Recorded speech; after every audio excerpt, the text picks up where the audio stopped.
6:09 p.m. And we are the Transportation Advisory Board of the Metropolitan Council, and we have an agenda in front of us. Is there a motion? Move approval. Anderson. Second, Wind Shuttle. Anderson and Wind Shuttle. Mover and seconder on the approval of the agenda. Any further conversation relative to the agenda? All those in favor of approval of the agenda as published, say aye. Aye. Opposed? Carried? Wow, it was a great level of enthusiasm there. Do we have anybody in the public arena that wishes to speak to the tab? Anybody from the member of the public? A matter of concern to them? Okay. We'll turn to the reports portion of the agenda, and we've got a few things to do here. And I'm going to briefly say that we talked in the exec committee meeting about a little bit about the letter that we thought we should send relative to MnDOT's strategy around GHG reduction and the pressure on them by the legislature. It's a letter that really isn't ready for prime time yet, and there's some things going on that might affect how that letter gets crafted, including input from MnDOT and the MPCA. So we thought better to be right than be fast, and so we're going to hold that until January, and then submit a letter for your consideration that we think meets the needs of the time. They may have already done some of the things that we're suggesting by that date, so let's just keep our powder dry on that letter. And then we talked about the continual need for some volunteers. We need 2 city reps yet. So think about that.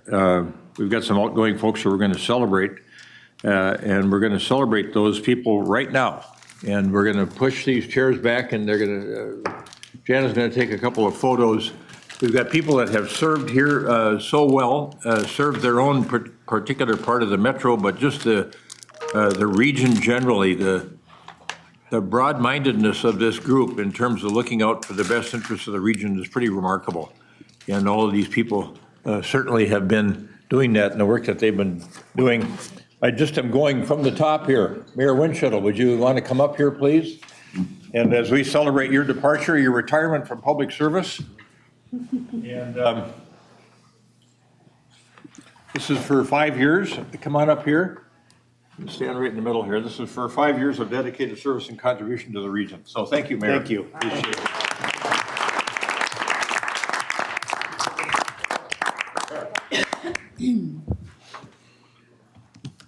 Okay. Thank you. Thank you. Oh, thank you. Thank you. No speech. And Kevin Burkhart. Kevin, come on up. 2 years of dedicated service to the region. Thank you. That's very kind. Thank you. We just started to get to know you and appreciate your input, so thank you for. Thank you very much. Let's turn Appreciate this way. it. Thank you. And Very Elaine kind will of give you you. that as well. Thank you so much. And Chris Geisler. I'm hoping coming back in a different capacity, but we'll see. So 8 years, that time has flown by. Yes, sir. Boy, 8 years of dedicated service. Chris Geisler.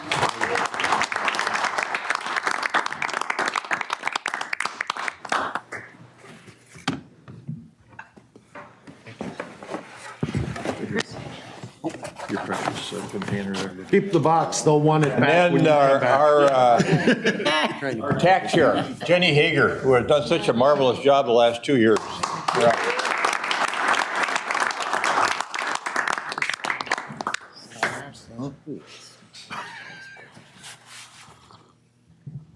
Thank you, Jenny, for walking all the way up here. Congratulations. Thank you. There you go. Here you go. There's your, all right, good. All right, thanks.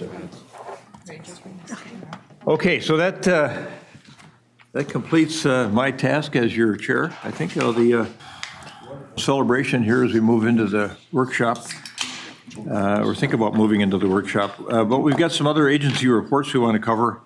And Connie, we missed you last month, so we're glad to have you back. Yes, yes. We'll start out with your agency report. Yes, and I'll make it quick. The snow season is here. I think tonight we're going to get some pretty good snow, I think, tonight and tomorrow, 3 to 6 inches, so we can test our system. Please check 511 Minnesota, 501min.org. before you go out and do all those safe things while you're driving out there, keep your distance, and in the interest of time, I won't go through all the things you have to do. Quickly speaking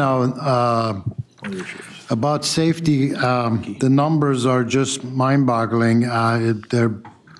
They bother me a lot because I get them, every day, and what happens. And we are at this time, we are at 447 fatalities that we've had in the state. Last month, when my deputy was here, she shared with you 409. So that's 38 more people that have died since the last staff meeting. That's one a day, average. Think about that. Last year at this time, we were 380. So we're about 60, 70 people more, and that is a concern. I know we're going to be talking a little bit about safety. Other than vehicles, 44 of those are pedestrians, 8 bicycles, fatalities, 76 motorcycles, 22 ATVs, and 1 snowmobile. And as snow flies, there'll probably be more of that, unfortunately. So anyway, our quest to get to 0 deaths continue. Thank you, Connie. That prompt any questions from members? Pretty somber. Connie, all right, very good. Move on then to Todd Bewan is with us from MPCA. Always good to have him here with us. Thanks, Mr. Chair. 2 things that MPCA is working on, a couple reports that are due to the legislature in January that I think are of interest to this group. One is called the Air We Breathe Report, which is an update on air quality in Minnesota, changes in Minnesota's air quality over time. And that is due to the legislature January 1st. And then the other report is the Greenhouse Gas Emissions Inventory Report, which is a biannual report covering all greenhouse gases in Minnesota from different sectors, transportation, energy production, residential, and so on, businesses, industry. So that's an interesting report as well, and that will be due to the legislature January 15th. So we will be, those will be available on our website, and we would be happy to share more about that, in the future if the tab is interested. The only other thing I would say is I sent a report to Elaine, a few notes on kind of a routine things that are available through the MPCA for grants for climate and grants for transportation issues. So, Okay, good. We'll have Elaine circulate that. All right, we'll have her circulate that information to our members. Thank you for that report. Any questions for Member Bewan? All right, very good. Then Bridget Reef is with us. Hopefully we'll have Carl back after the first of the year and the schedule that was announced previously. Is he coming along as expected? Thank you, Chair, members. Yes, we saw him a couple weeks ago. He's getting around much better now and does hope to be back after the new year. All right, very good. I have just a couple of quick things. We're in the lull of holiday travel for the 12 days around Thanksgiving. We saw 451,000 passengers come through our terminals, which is about a 5% increase over last year.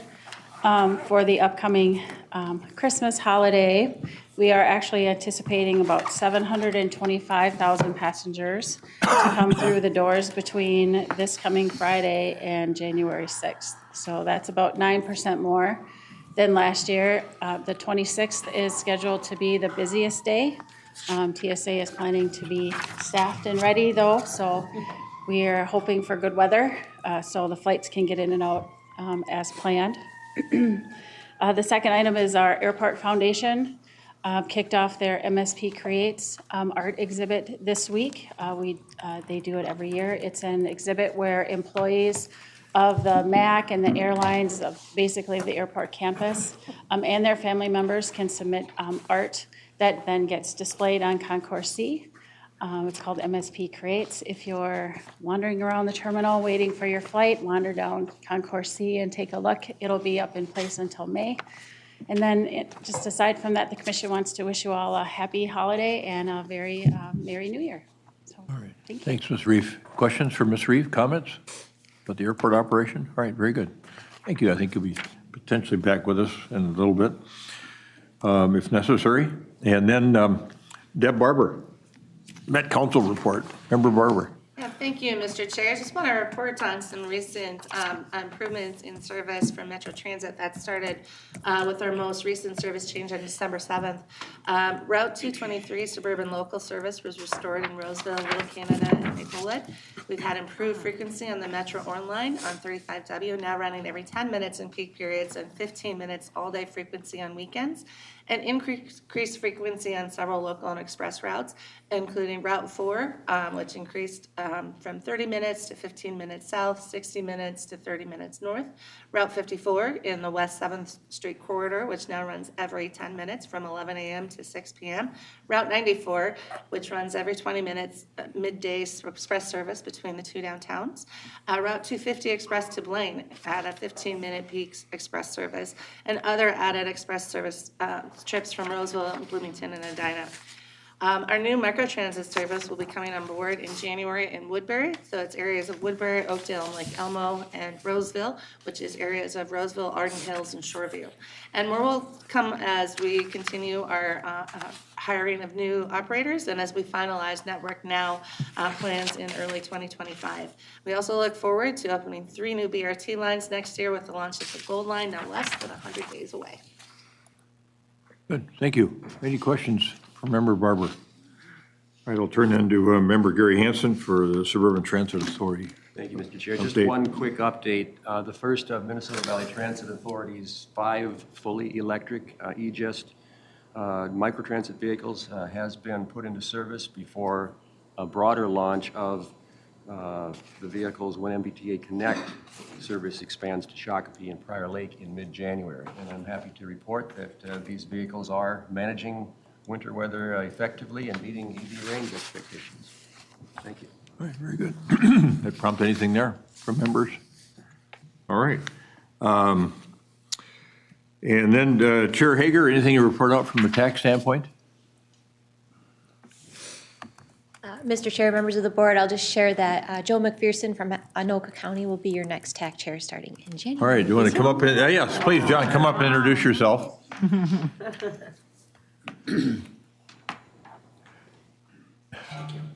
Need a taller microphone. Yeah, we're going to need a taller stand here. So good morning, Mr. Chair, members of the TAB. I'm excited for this position. I think my predecessor here, Jenny, has done a fantastic job with what she's done for our representing our TAC. And so I look forward to working with all of you. I'm the Anoka County engineer, and I've been on the TAC for approximately 5 years now. So looking forward to it. Good, we look forward to working with you as well. Thank you. Thank you.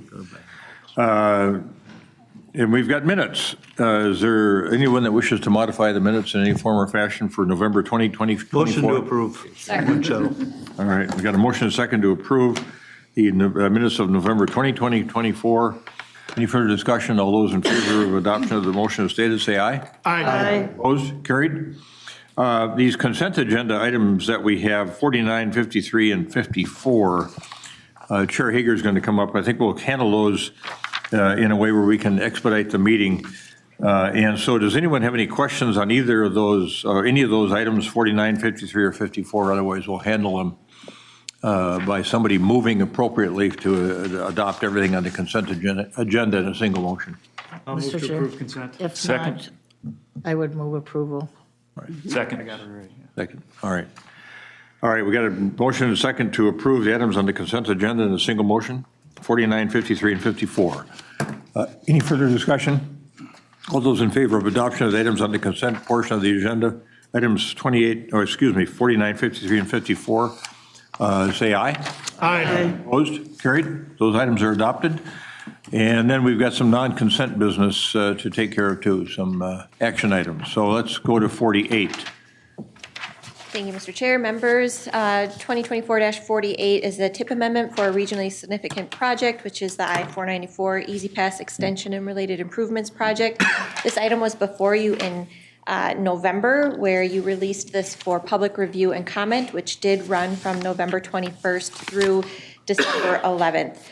3 comments were received. All 3 comments expressed opposition to this project. 2 of those comments were expressing concern with lane expansion. An additional comment expressed opposition to expanding Easy Pass lanes themselves. And then council staff does recommend acceptance of these public comments and adoption of the amendment for the following reasons. The project has been through the TAC tab process as part of the 2040 Transportation Policy Plan Amendment Number 2, which the council did approve on December 13th of 2023. This project has proven fiscal constraint, and an opportunity for public comment has been provided. Negative policy level concerns are noted. However, the project has demonstrated immense support from state legislators and our federal partners.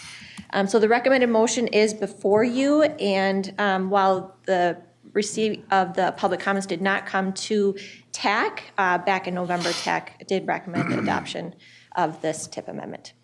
Other questions for Chair Hager on 2024-48? Mr. Chair. Yes, Member Lindeke. I'd just be curious about a general update about Easy Pass for the whole region. Like, I'm curious about how much it's used compared to projections before COVID. Just for the future, maybe not today, but like I would like to know more about how that's going. Yes, Member Lindeke, I think, Member Seagram, go ahead. Yes, absolutely. I think that would be a good idea to do. There was a kind of a pause during COVID with that system, and but it's back, and we can talk. Information item. Yeah, Specifically because commuting patterns have changed so much. I'm just curious where we're at with that kind of policy. yeah, and I think everybody deserves to know where that came from and why that is done, and then how it's working, what its purpose is. Thanks. Other questions, comments? I have a question. Those three comments that you had, how do we respond to them? And because some of them, what I want to say is I'm open to whether they want to visit or if we're going to send a good explanation, and people need to get answers to their questions. So, Thanks, Mr. Chair. Member Joe, you want to come up and respond to if there's any formal response to the public comments from that council? I'm the citizen rep for St. Paul, the area G. Thanks, Chair. Member, there's not really a formal response to the public comments. We're going to pass them on to, one of them in particular, on to the transit agencies who are asking for more transit service and different types of transit service, but I don't know that there's really an official response outside of what you I think see it's written on important that we do, Mr. Chair. I think it's an educational moment. It's an opportunity to talk to someone who's passionate about a project, who could be educated about why we're doing certain things, and there's misinformation we need to know. And so anyway, that's my style. I'd like to talk with people. If it's something that we do, please send them my way. Okay, we'll talk about that in the office Yeah, after well, I today's think events. the point being that effective communication is always important. Commissioner. Yes, thank you, Mr. Chair. So in the packet, there is the comments, and then there's a column with the response that was given. So are you looking for something more than what was in the documents? I'm not. I want to make sure they're satisfied with they got the right response. I appreciate the fact that you lay out what the actual comments were and then what your response was, whether it be a lengthy response, a response that still doesn't satisfy their argument, or just a thank you for your comment. So I think there is a level of response that is known. All right, yeah. Anything further on that? No, I'm good. Okay. Thank you, Commissioner. All right, we've got a form of recommended motion with respect to 2024-48 that the TAB recommends adoption of an amendment to the 2025-2028 TIP to add a regionally significant project to extend Easy Pass, reconstruct mainline pavement, improve drainage, rehabilitate bridges, and add ADA improvements on the I-494 from Penn Avenue to 34th Avenue, I-494 from US 169 to Minnesota 100, and I-35W from 86th Street to 76th Street. Is there a member of the TAB that cares to recommend that adoption of that motion? So moved, Geisler. Second, Winchell. All right. We got a motion second to adopt the recommended motion on 2024-48. Any further discussion? All those in favor of adoption of the recommended motion, say aye. Aye. Opposed? Carried. Next matter is 2024-50, which is a proposed scope change and program year extension request from Hennepin County. Thank you, Mr. Chair. So this is a Hennepin County project on CASA 153, otherwise known as Lowry Avenue. It is a street reconstruction project. The scope change is to remove the intersection of Lowry Avenue with Minnesota Highway 47, which is University Avenue. This intersection would be constructed instead as MnDOT's funded project along University Avenue. The program year extension request is to move the Lowry Avenue project from program year 2025 to 2026. The program year extension provides for the ability to better align the construction phasing between these two projects and is responsive to the additional time that has been needed to work through designs in such a tightly constrained right-of-way. Pursuant to previous such actions and precedent, the recommendation is to approve the scope change with no reduction in federal funding, given that the overall on-the-ground results remain the same, and also approve the program year extension, and TAC is in unanimous agreement on this recommendation. Okay. Questions for Chair Hager? Commissioner? Well, I would just like to say that, first of all, many times we need to redo these because MnDOT has a project and it better aligns. It also is a lot of efficiencies in doing it this way. So if there's not questions, I would like to be the mover. All right. We'll entertain that as a motion. I'll second it. All right, we got a motion and a second to adopt a recommended motion that the Transportation Advisory Board approve Hennepin County's scope change request to reduce its County State Aid Highway 153 reconstruction project and move the program year from 2025 to 2026 to better align with some other work that's being done by MnDOT. We got a motion and a second. Is there further discussion on 2024-50 and in its recommended form? All right. All those in favor of adoption of 2024-50 as recommended, say aye. Aye. Opposed? Carried. 2024-50 is adopted. Next, we have a review of the MAC, the Minneapolis Airport Commission Capital Improvement Plan, and there's several parts to that recommended motion. And Chair Hager will let you take this, and we've got Joe Whiting standing by if we need to have any questions answered from any of the members of the tab. Thank you, Mr. Chair. Under requirements in state statute, the council is charged with reviewing the Metropolitan Airports Commission's capital improvement program, and they are looking to determine that the public participation process was adequate, that there's consistency with regional policy in conformance with the region's aviation system plan in the transportation policy plan, and to approve projects that meet certain dollar thresholds and significant effects criteria. Staff's review of the 2025 to 2031 CIP found that there was adequate public process and that it is consistent with regional policy. There is one project at the Lake Elmo Airport that will require council approval. This project proposes to reconstruct and extend the crosswind runway by 254 feet and make additional improvements to that runway. The project will improve safety for existing aircraft using the runway while increasing operational flexibility, and the improvements meet FAA guidance for crosswind runways. This project was approved in the 2016 Long-Term Comprehensive Plan and was reviewed under NEPA and received a finding of no significant impact. The project is consistent with the 2040 TPP and conforms to the Regional Aviation System Plan.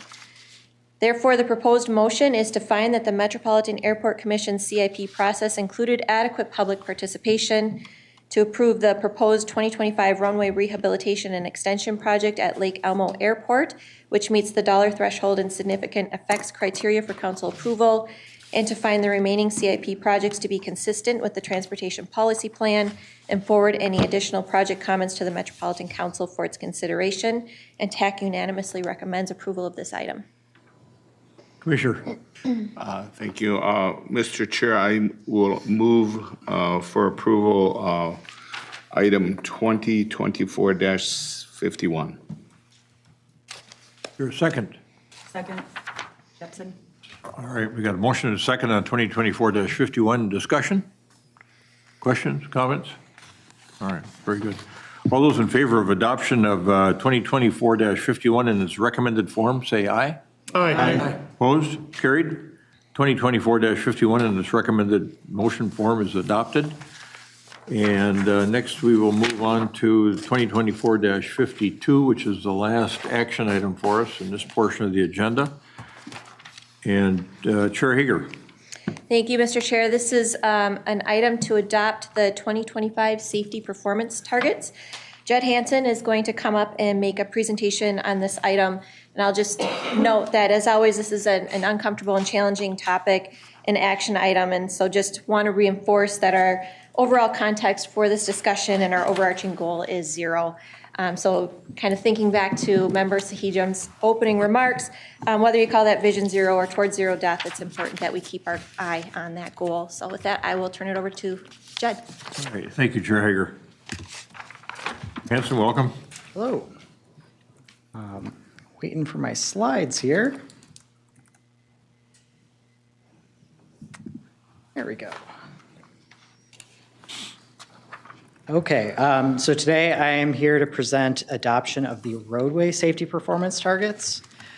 These are required by the Safety Performance Management Final Rule that has a dual purpose to inform how we plan and program to reduce fatal and serious injuries, as well as to track performance of the Highway Safety Improvement Program. Each year we are required to establish targets for 5 measures. The number of all fatalities and their rate per 100 million vehicle miles traveled, all serious injuries and their rate, and then a combined measure of non-motorized fatal and serious injuries. We have to adopt this by February 27th each year.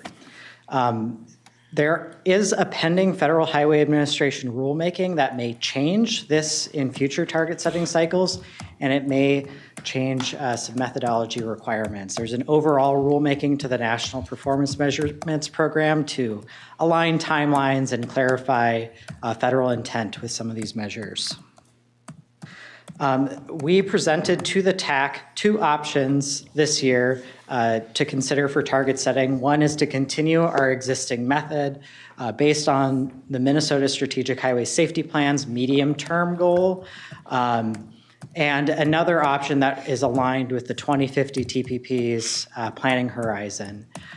Today, in your action item, we've brought forward option A, the Strategic Highway Safety Plan method as recommended by TAC Planning and the TAC. In this method, we reduce our targets from where we had them set in 2020 and 2021 towards the metro share of that medium-term statewide goal. The 2020 through 2024 Minnesota Strategic Highway Safety Plan set goals based in 2025, and as we're setting goals for 2025 today, it would just be the metro share of those statewide goals. Some considerations about this method is we've experienced some worsening safety performance since onset of COVID-19, and that has caused a wide gap between this target setting method and the achievable short-term performance improvements. We developed this methodology in 2020, and the circumstances somewhat differ today.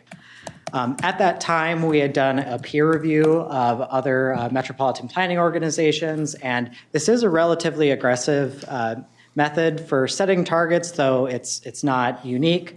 Some MPOs choose to set targets that are essentially on their actual performance. Others choose to set them to 0.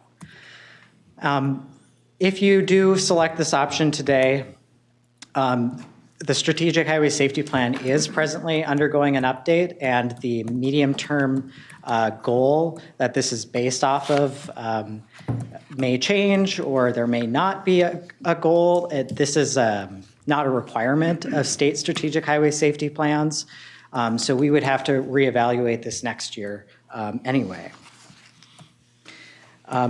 TAC and TAC Planning reviewed option B, and they had a number of comments, but the main feedback they had was that changing the method may be too early, considering that there's a pending federal rulemaking and strategic highway safety plan update.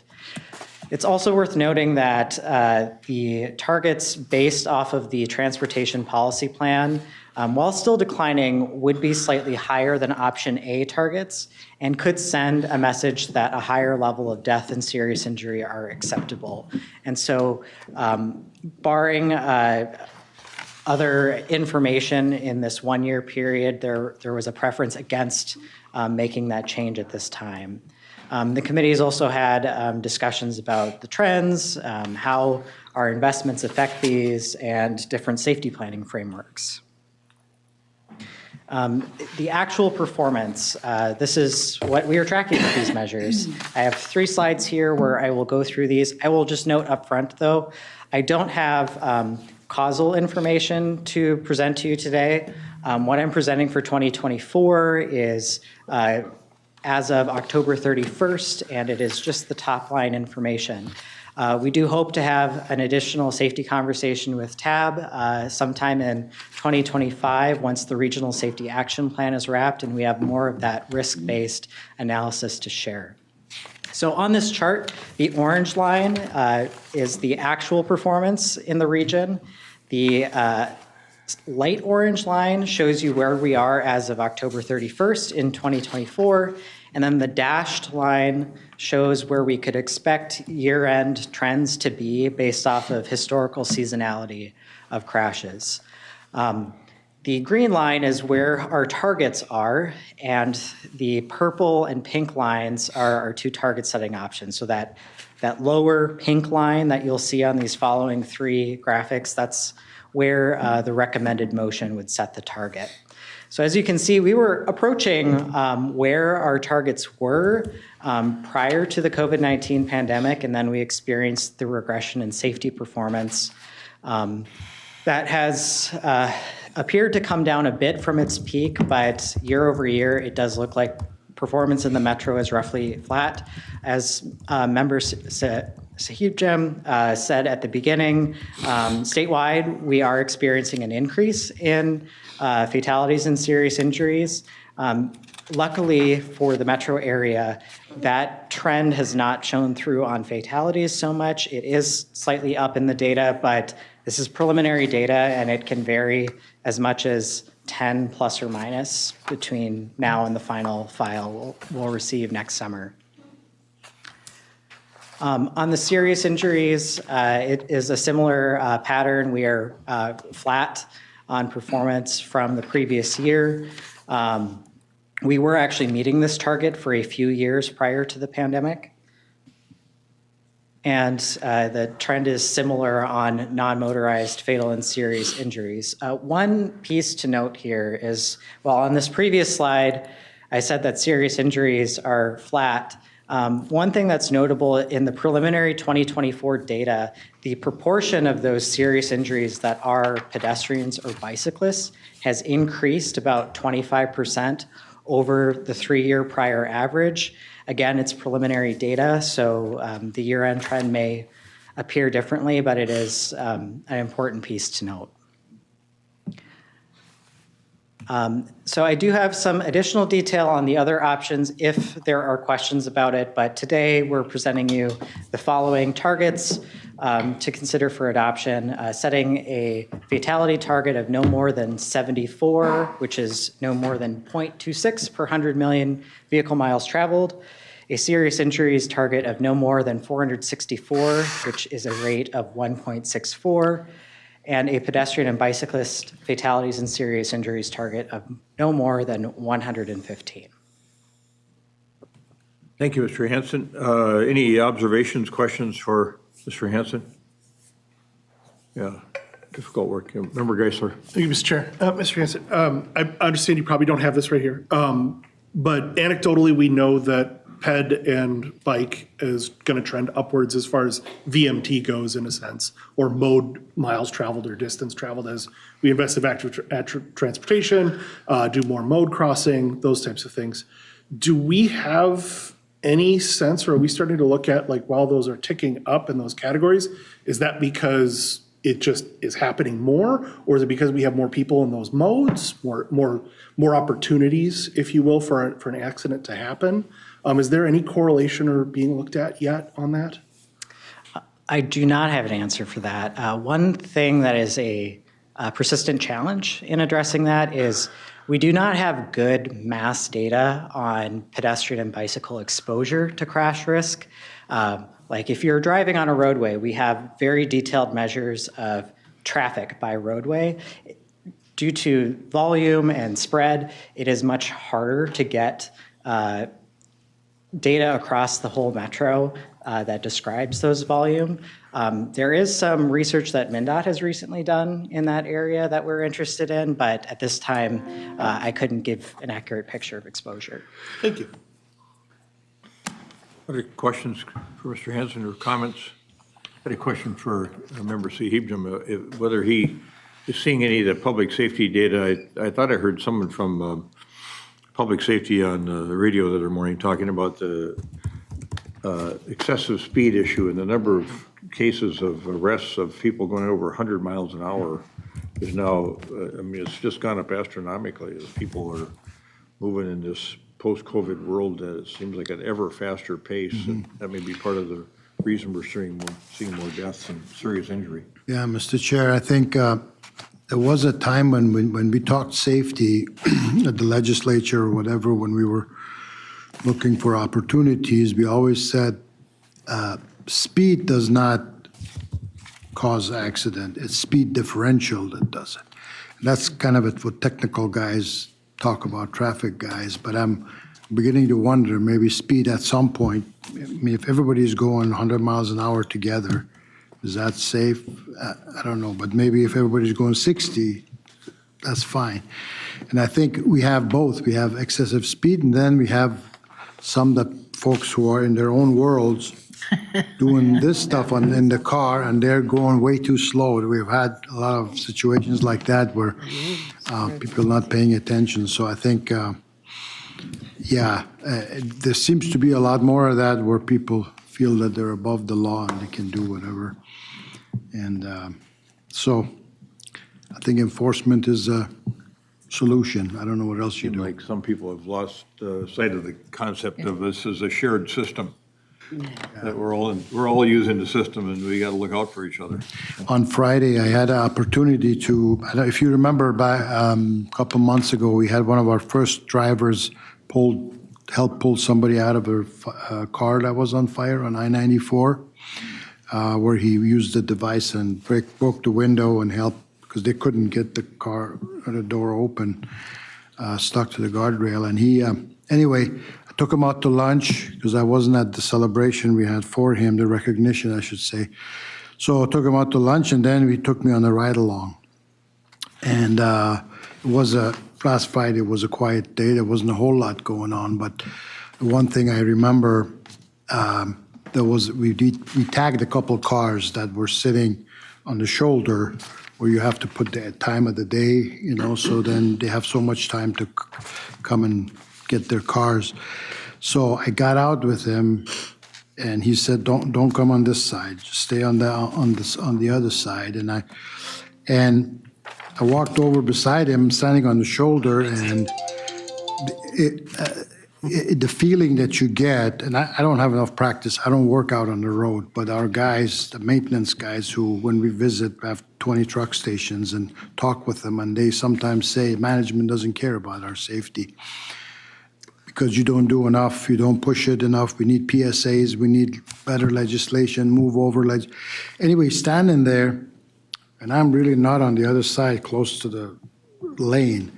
These cars zooming by without going over, and he has his lights on, and we have move over laws that people need to abide by, and there's not enough of it. It is the most uncomfortable feeling that what if somebody pulls over and hits me, and there's a lot of videos on that. So anyway, that was pretty eye-opening, and but anyway, yeah. Yeah, thank you. All right, is there a motion to adopt action transmittal 2024-52 in its recommended form? I'll move it. Oh, we can go motion second, then go to discussion. Okay. Commissioner moves it. Do we have a second? Second, Anderson. All right, and then discussion.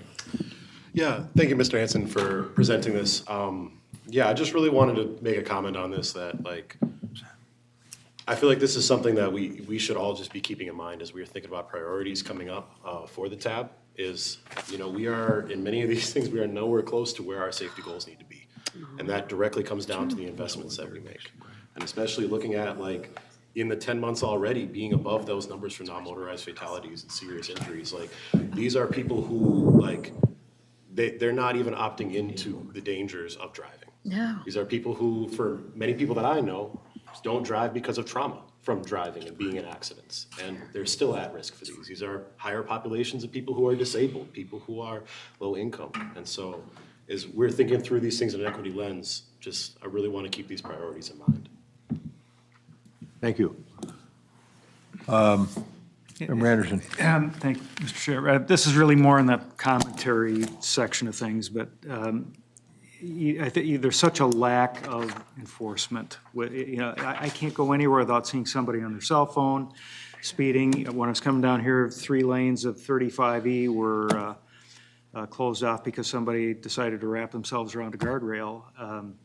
On a perfectly calm, clear day with no road issues, it had to be speed or inattention. And till we can enforce some of the speed laws and the cell phone laws, I don't know that, we just don't exist in a vacuum as us. There's only so much that the TAB can do with our funding.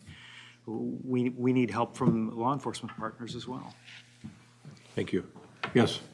Member And I Petrick. sound a little harsh here, but we do get a report at the City of Hugo every month from our Washington County Sheriff's Department, and they list the citations and the tickets given and everything. And it is remarkable the number of people that are pulled over, have a suspended, no license been revoked, multiple offenders. And I've asked our sheriff about it, and he has said, we do our job, we write the tickets. It's a matter of when you go to court, if they don't lock them up, they can't keep them out of the cars. And so many times when you see these fatal accidents, you will read in the paper a long, long list of offenses, and they're still out driving. So I don't know what we as a TAB can do about it. Other comments? Member Martinson?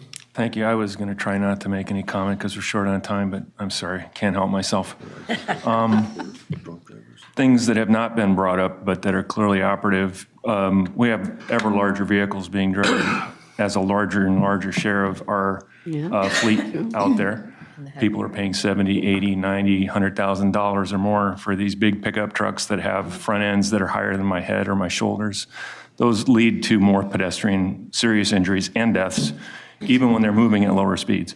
But the point I really wanted to make was actually to Connie's point about speed differentials, and related to that, kinetic energy potential differentials, and the need to not just reduce differentials, but to separate modes of travel by kinetic energy potential. It's a point I've made before, it's a point I'll make again, because we don't do enough of it. And that is something that we can do here at TAB, is where we put our investments in creating separate routes for people based on different modes of travel, having extremely different kinetic energy potential. Kinetic energy potential and its transfer to the human body is the operative force that leads to injuries and death. We can do something about it. We should. Thank you, Member Martinson. All right, we've got a motion and a second on 2024-52. Discussion appears to be complete. Is there, all those in favor of adoption of 2024-52 in its recommended form, say aye. Aye. Opposed? Carried. 2024-52 as recommended is adopted. Thank you. And then we have Mr. Hanson sticking with us here to talk about the TPP plan changes as related to the public comments that have come in. So. Yes, I do not have slides for you. This should be a fairly brief item, but attached to your agenda were 19 documents that are the revised transportation policy plan with redlined changes in response to public comments. There's also an info memo that describes the significant changes in there, broken down by section. There are 4 sections that do not have significant changes, but if you read through that memo, it will point you to the areas of key change and their page numbers, and in some cases, the rationale. One thing to note, there are a handful of outstanding changes that will appear in the copy that you consider to recommend for adoption next month. And most of those are related to outstanding changes related to updated data sets, modeling outputs, some finishing touches related to removing the Riverview project, et cetera. But we brought this forward on your agenda today in case you have additional discussion or commentary on these changes that we need to address. In response, yes, Commissioner, go ahead. First of all, I just want to say this was a lot of hard work and really appreciated. And I wanted to say that Hennepin County's goals, align with a lot of these goals, most of these goals with the TPP. So, and I think a lot of great input has happened around this table. This is one of those few times where I'm actually going to say we did enough outreach and we did a lot of collaboration here. As far as for the reconstruction projects to advance the TPP goals, I thought that was very good with an emphasis on safety. We just spoke about that. And complete and green streets. We have adopted that at the county level. I think one request that I would have is that any reference to current cost participation policies be omitted from the 2050 TPP. There's text in there. The added text was the metropolitan area cities and townships receive smaller transportation revenue increase through the new transportation advancement account and their new revenues totaling approximately $1.1 billion. These new funds also offer opportunities for new investments in local transportation system, but are much lesser in scale to the new investments in the county systems.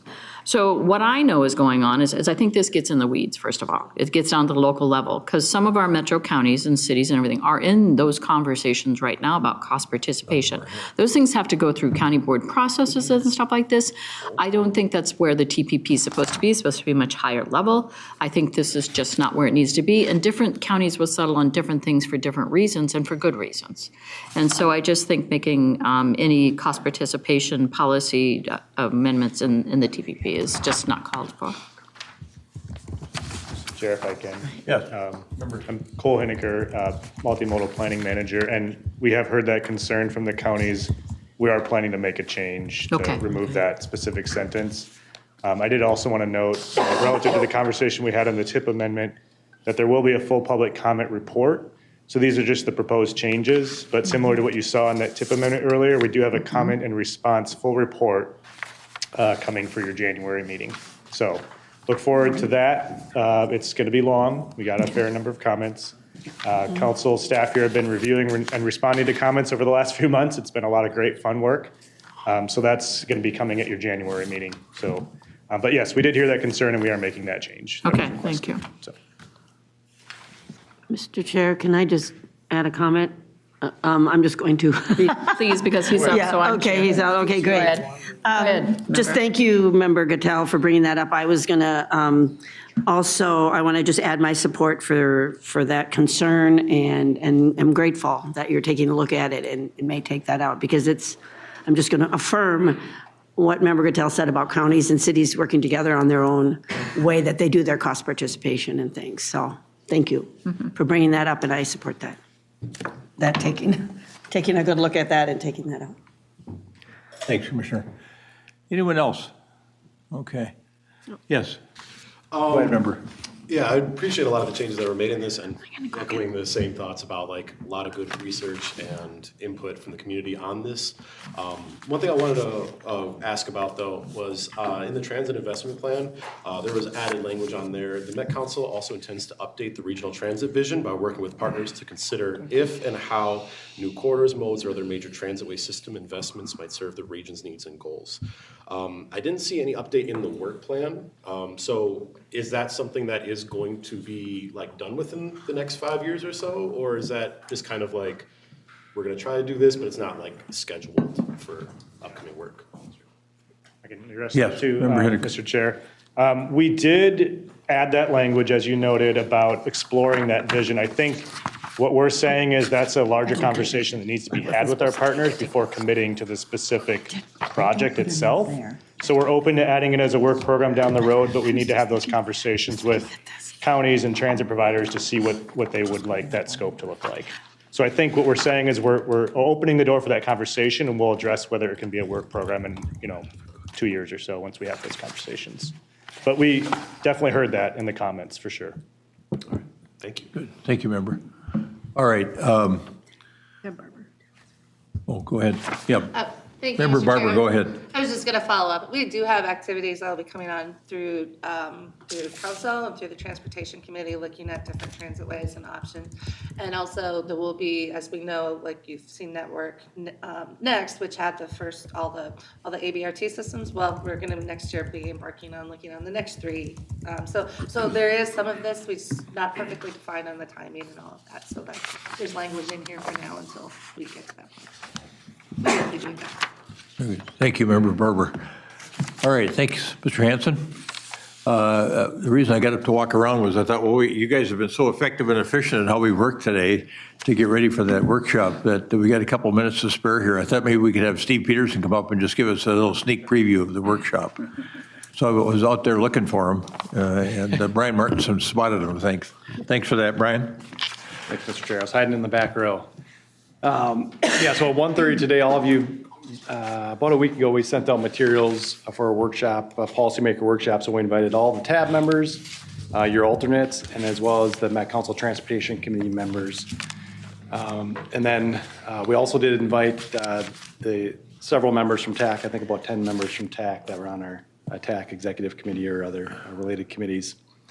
And the purpose of the workshop, and you won't have to listen to me for 2 hours, so that's the best part, but we'll be doing a small group activity, 4 to 5 people. We did a dry run of this about a week ago here with Member Martinson, so I appreciate that, and Mr. Dugan, Member Dugan. And we have 30 cards. It's a placemat activity, so we have 30 cards that we're going to provide to you, and those cards come directly from the TPP. So the 2050 TPP, the objectives and policies have investment priorities in them. So we took all the 30 that say they're an investment priority, and we're going to ask you one of 3 questions. Should that investment priority be an application category for the future solicitation?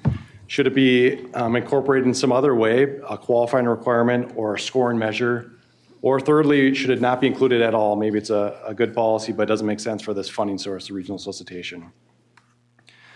So that's the gist of what we're going to be doing over the course of 2 hours. I think 90 minutes is assigned for that activity. We're going to do, we got plenty of food and drink over there too, so that'll be nice. And it's on the 16th floor, US Bank, so you can follow myself or others over there. We're going to start at 1:30, just across the Skyway. Most people park at US Bank. You go to that same elevator bank. Instead of going to the 3rd floor, take it all the way to the 16th floor. So that's what we're doing, and what this is leading towards over the next 3 months is a TAB action that's going to come back at the March meeting, where we're going to ask you from a high level what the structure and application category should be for the future solicitation. So we're exploring, with the policy work group, we've explored a number of different kind of structures, because as we looked across the country and other MPOs, there's very few rules to this flexible federal funding source. One of those has to be tied to the long-range plan or the TPP, but how you get there is really up to the region itself. So we looked at a number of different structures over the last 4 months or so with the policy work group.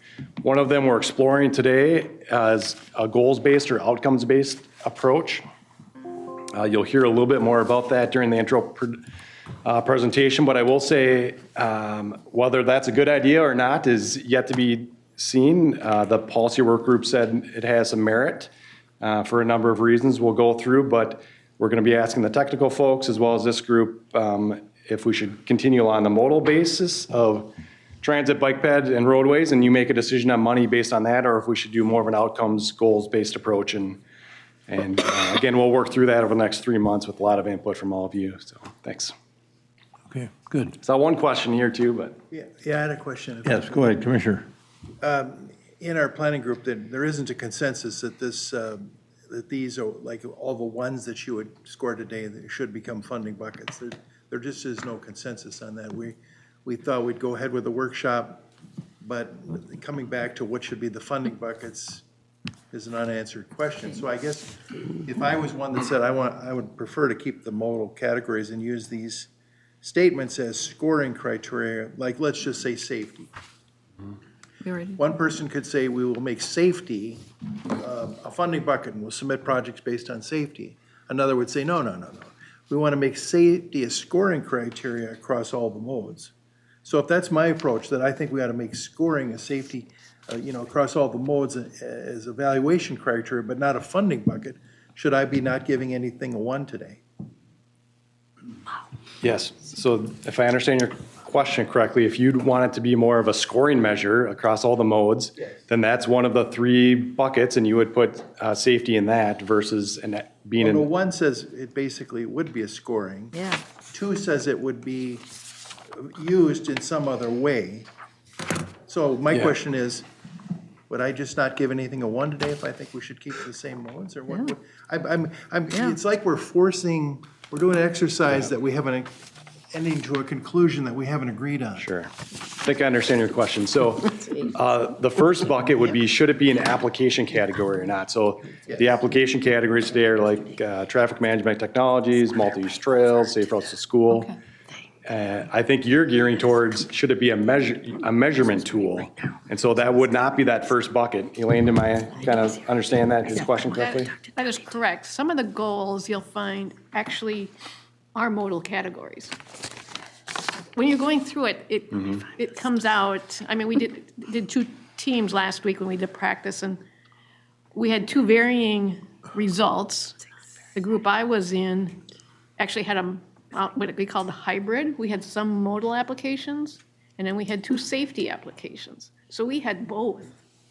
And it came out as we were putting the goals together, we stacked some together, and we said, oh, these all together are a good trail project category. And so that you weren't putting all the trails competing against roadway projects, competing against transit, they split out in our group as we discussed it. So it's a way of shifting things around, and then when you look at them as they're set out, oh, we ended up with 2 safety applications. We ended up with 4 or 5 modal applications, and that's because of how we grouped our goals. Okay, So well, open it up those are to- just pre-questions. Yeah, no, those are good thoughts, So and I that's- think, Open it up to, when you start placing them, ours formed different than the other groups formed.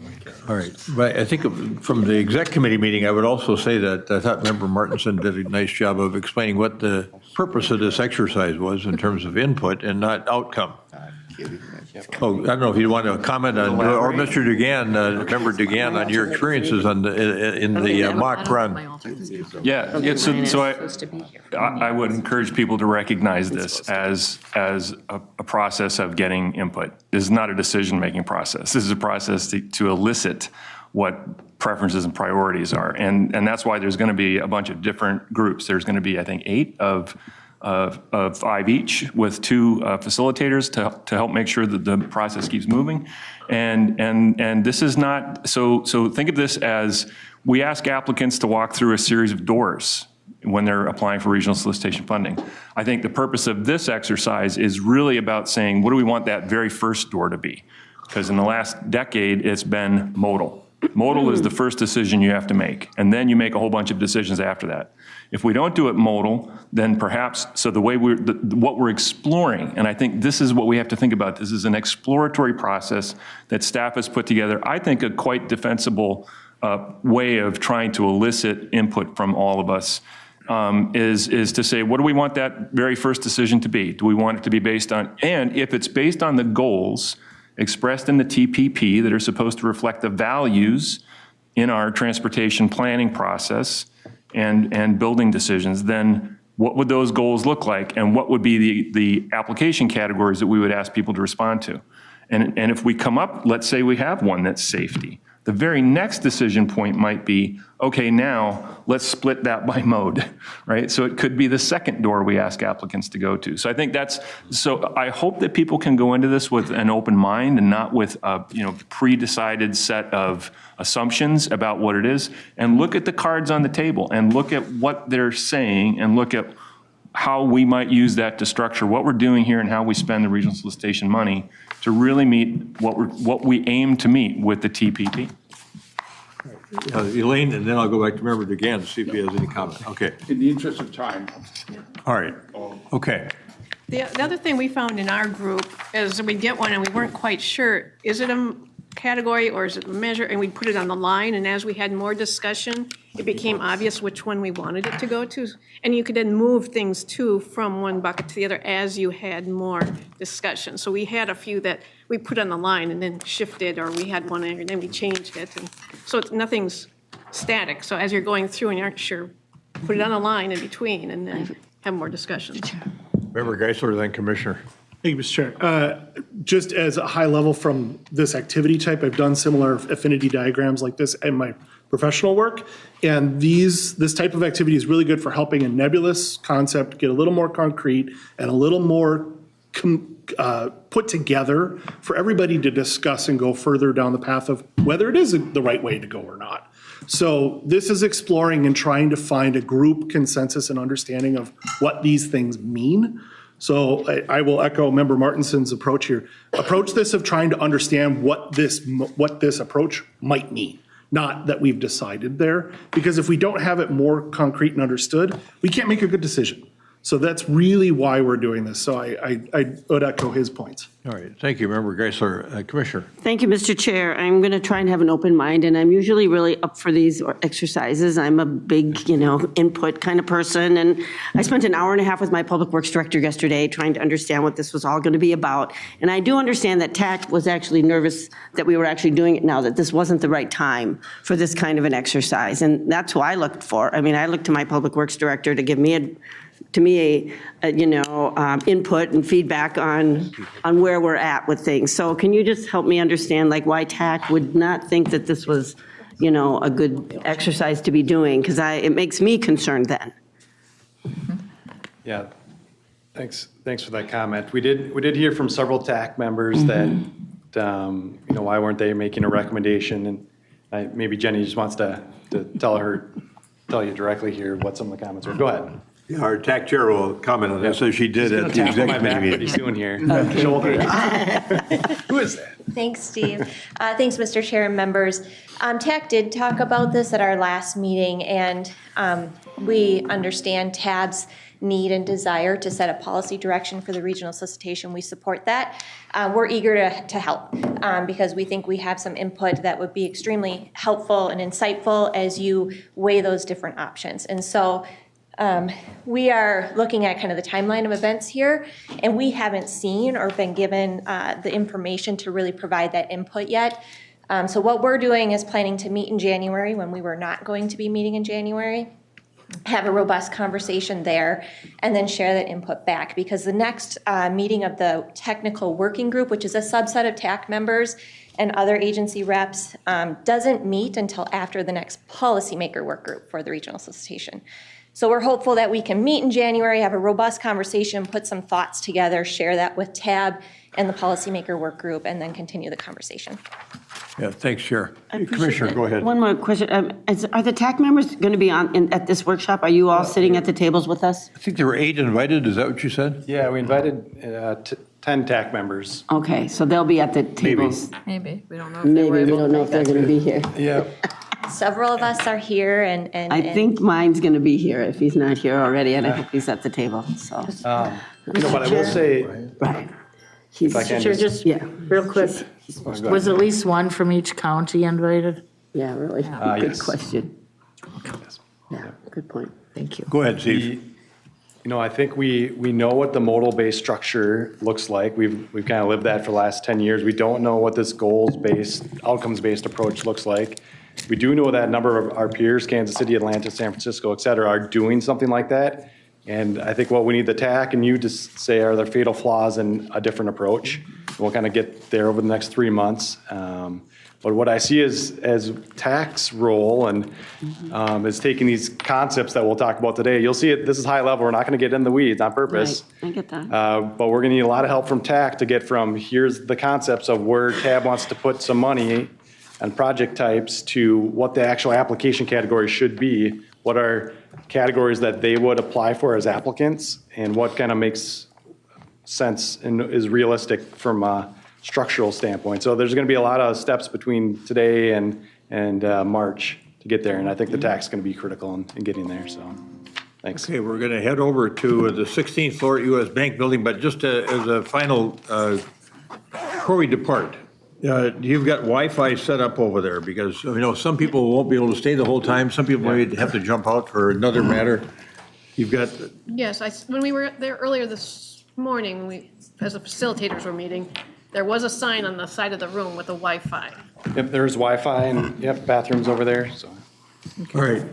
Mr. Chair, can I just say one more thing? Only because I'm going to be the alternate next time, and my successor is going to be Mai Chong Zhang, who's going to be on the tab. She's going to be our regional rail authority. Right. She's going to be on the tab, and I just enjoy being here, so I'll be here as an alternate still, but for a little while. But she's going to be the main member, but just Nice to have you love you back. all, and I'm glad to be back for a while. So All right. don't replace this yet. We'll take it. Stand adjourned. See you over at the bank. She's the regional rail.